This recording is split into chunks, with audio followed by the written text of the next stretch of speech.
الحمد لله الحمد لله رب العالمين، والعاقبة للمتقين، والصلاة والسلام على رسوله سيد المرسلين،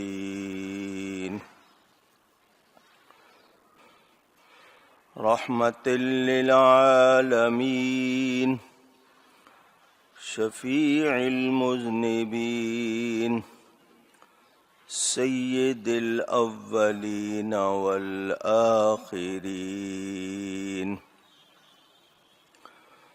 سيدنا ومولانا محمد رسول رب العالمين،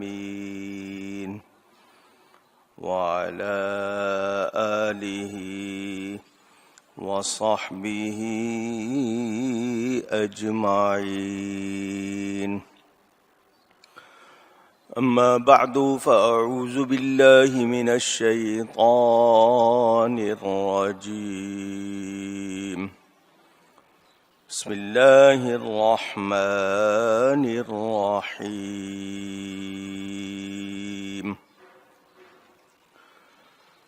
وقال الذين كفروا لولا نزل عليه القرآن جملة واحدة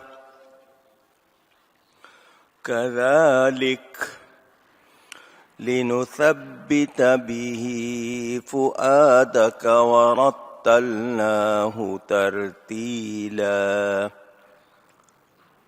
ولا يأتونك بمثل إلا جئناك بالحق وأحسن تفسيرا. الذين يحشرون على وجوههم إلى جهنم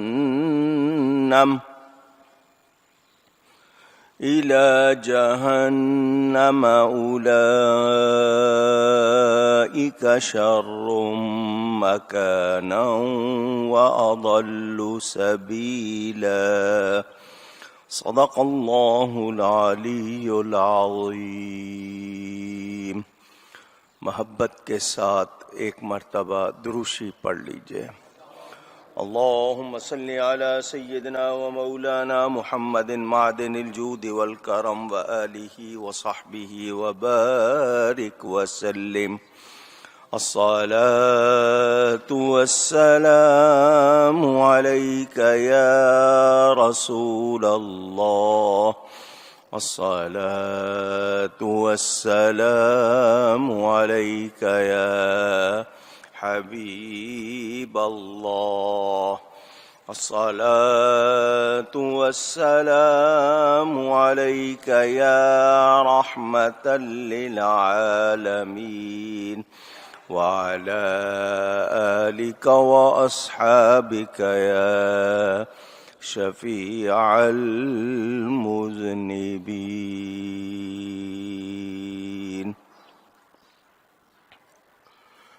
حمد و صلات کے بعد قرآن کریم کی سورۃ الفرقان کی تفسیر آپ سن رہے ہیں. یہ آیت پچھلے جمعے بھی پڑھی تھی کہ اللہ فرماتا ہے کافروں نے یہ کہا کہ قرآن ان پر ایک ساتھ اکٹھا کیوں نہیں اتار دیا گیا. اللہ فرماتا ہے ہم نے یوں ہی بتدریج یعنی آہستہ آہستہ اتارا ہے اسے کہ اس سے تمہارا دل مضبوط کریں، اور ہم نے اسے ٹھہر ٹھہر کر پڑھا، اور وہ کوئی کہاوت تمہارے پاس نہ لائیں گے مگر ہم حق اور اس سے بہتر بیان لے آئیں گے. اس حوالے سے آپ کو بتایا تھا کہ کافروں نے چونکہ ماننا نہیں تھا اس لیے وہ اعتراض کرتے رہے. ان کا کہنا تھا اس سے پہلے کتب ثلاثہ 3 کتابیں تورات، انجیل اور زبور ایک ہی ساتھ اکٹھی اتری ہیں، تو یہ قرآن اکٹھا کیوں نہیں اترا؟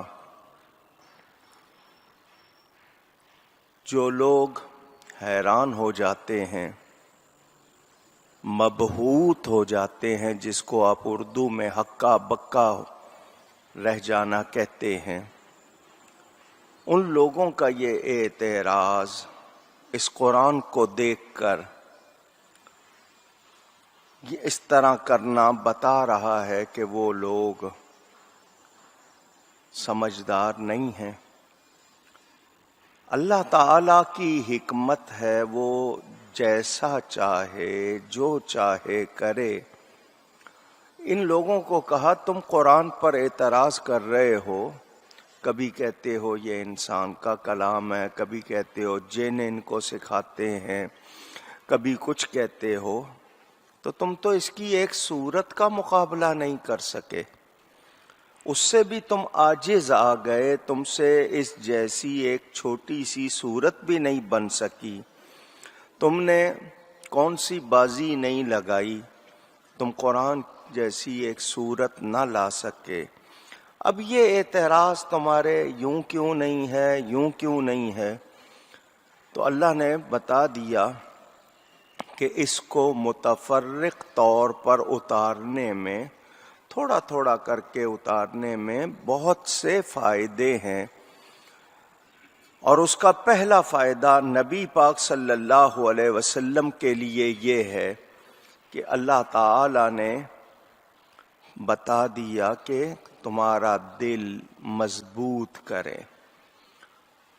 یہ صرف وہی سمجھ سکتا ہے جس کے لیے اللہ تعالی سینہ کھول دے اور اس کو اسرار یعنی راز سمجھ آ جائیں۔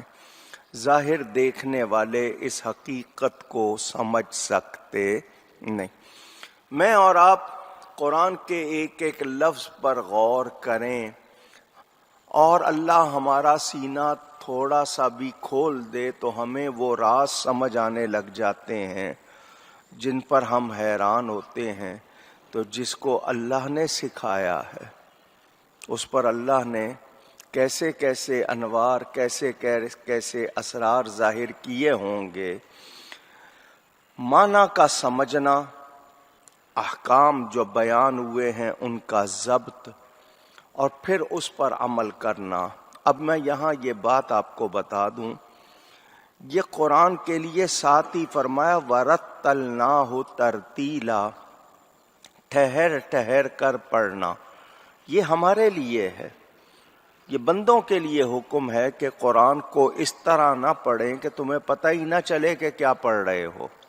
مثلاً بعض لوگ اتنی تیزی سے پڑھتے ہیں کہ ایک آدھے لفظ کے سوا کوئی سمجھ نہیں آتا، اور ٹھہر ٹھہر کر پڑھیں تو اس کا لطف بھی آتا ہے، اس کے انوار بھی آپ پر مرتب ہوتے ہیں، اور آپ کے لیے سمجھنے میں بھی آسانی ہوتی ہے۔ تو یہ اللہ تعالی کا کلام ہے، وہ جس طرح فرمائے، کسی کو اعتراض کرنے کا کیا حق ہے، لیکن اس کے باوجود جواب دیا گیا۔ پھر ان کا یہ کہنا کہ کوئی کہانی، کوئی قصہ، کوئی کہاوت، تو اللہ فرماتا ہے ہم اس سے بہتر اور سچا بیان لائیں گے، یہ تو ایسے ہی کہانیاں بناتے ہیں، ہم جو بھی بیان کریں گے وہ سچ ہوگا، حق ہوگا اور بہترین ہوگا، اس میں عمدگی ہوگی۔ نبی کریم صلی اللہ علیہ وسلم کے قلب اقدس میں کتنی طاقت ہے، نبی کے دل میں کتنی طاقت ہے، شاید میں اور آپ اس کو لفظوں میں بیان کر سکتے نہیں۔ خود اللہ فرما رہا ہے اس قرآن کو کسی پہاڑ پر نازل کرتے تو تم دیکھتے کہ وہ اللہ کے خوف سے ریزہ ریزہ چورا چورا ہو جاتا، مگر یہ قرآن نبی پاک کے دل پر اترا، وہ دل پھٹا نہیں، ٹکڑے ٹکڑے نہیں ہوا، تو پتہ چلا دنیا کے کسی پہاڑ میں وہ طاقت نہیں ہے جو نبی پاک صلی اللہ علیہ وآلہ وسلم کے دل میں ہے، اللہ نے اس کو جو طاقت دی ہے۔ میرے دوستوں اور بزرگوں، یہ کیا کیا اس میں راز ہیں اور یہ کیوں تھوڑا تھوڑا کر کے اتارا گیا، اس میں اللہ تعالی کی حکمتیں۔ آسمان سے اگر یک بارگی بارش نازل ہو تو کھیتوں کو بجائے فائدے کے نقصان ہوتا ہے، لیکن بارش متفرق طور پر ہو تو کھیتیاں سرسبز ہوتی ہیں، رنگ لاتی ہیں۔ یہ تو عام آدمی کے سمجھنے کے لیے بات ہے، مگر قرآن تو اللہ کا کلام ہے، اور اس کلام میں کیا کیا انوار ہیں وہ ہر ایک کو معلوم ہی نہیں ہے، تو اس کے اعتراض کی حقیقت کیا ہے؟ یا تو کوئی پوری طرح جانتا ہو کہ اس قرآن کے راز کیا ہیں۔ میں اور آپ تو صرف قرآن پڑھتے ہیں، جنہوں نے نبی پاک صلی اللہ علیہ وسلم سے قرآن پڑھنا سیکھا، ان کا یہ حال کہ وہ کہتے ہیں ہمارے اونٹ کی رسی گم ہو جائے تو ہم قرآن سے معلوم کر لیں گے وہ کہاں ہے۔ یہ پڑھنے والوں کا حال ہے، تو جس پر نازل ہوا اس کی کتنی شان ہوگی، اس کا کتنا مقام ہوگا۔ میرے دوستوں اور بزرگوں، ہمیں تاکید کی گئی کہ ہم ٹھہر ٹھہر کر پڑھیں، تھوڑا تھوڑا وقفہ کر کے ہر حرف واضح ہو۔ اسی لیے قرآن کو تجوید کے ساتھ، تجوید کا مطلب کیا ہے کہ اس کے تمام الفاظ کی خوبیاں واضح ہوں، مخارج کون سا حرف کہاں سے نکلتا ہے اسی طرح ادا ہو اور خوبی ہو اس میں۔ یہ دانت بنے ہوئے ہیں، زبان ہے، اندر سے ہوا آ رہی ہے، آپ دانت نکال دیجئے اور پھر بولنے کی کوشش کیجئے، آپ سے صحیح لفظ نہیں نکلیں گے۔ یہ اللہ کے نظام جو اللہ نے بنائے ہیں انسان کے اندر، کہ آپ بولیاں بولتے ہیں، دوسرے آسانی سے سمجھتے ہیں۔ ایک شخص تیزی سے بولتا ہے تو آپ اسے کہتے ہیں یا ذرا ٹھہر ٹھہر کے میں سمجھوں تو صحیح، تم اتنی تیزی سے بول رہے ہو، سمجھ ہی نہیں آ رہا کیا کہہ رہے ہو۔ تو ہم عام بولی میں چاہتے ہیں کہ اگلا ٹھہر ٹھہر کے بولے تاکہ بات سمجھ میں آئے، ایک ایک حرف الگ معلوم ہو، اس کی ادائی سے پتہ چل جائے کہ کہا کیا ہے۔ تو قرآن مجید کی نزول کی مدت 20 یا 23 برس بتائی جاتی ہے، اور یہ قرآن مجید پر اعتراض کرنے والے نہیں جانتے کہ یہ قرآن اللہ کا کلام ہے، یہ کوئی بنایا ہوا کلام نہیں ہے۔ شاعر لفظوں کو جوڑ کر ترتیب میں لا کر کوئی مصرع بنا لیتا ہے، تم نے شاید قرآن کو بھی ویسا ہی سمجھ لیا ہے۔ یہ ایسی بات نہیں۔ اگر یہ ایسا کلام ہوتا تو تم کو چیلنج کیا گیا تھا کہ اس جیسا بنا لاؤ، تو کیوں نہیں بنا لائے؟ پتہ چلا کہ یہ قرآن انسان کا کلام نہیں ہے۔ حضور صلی اللہ علیہ وسلم کی نبوت کا یہ بہترین معجزہ ہے۔ اس حوالے سے ایک دو باتیں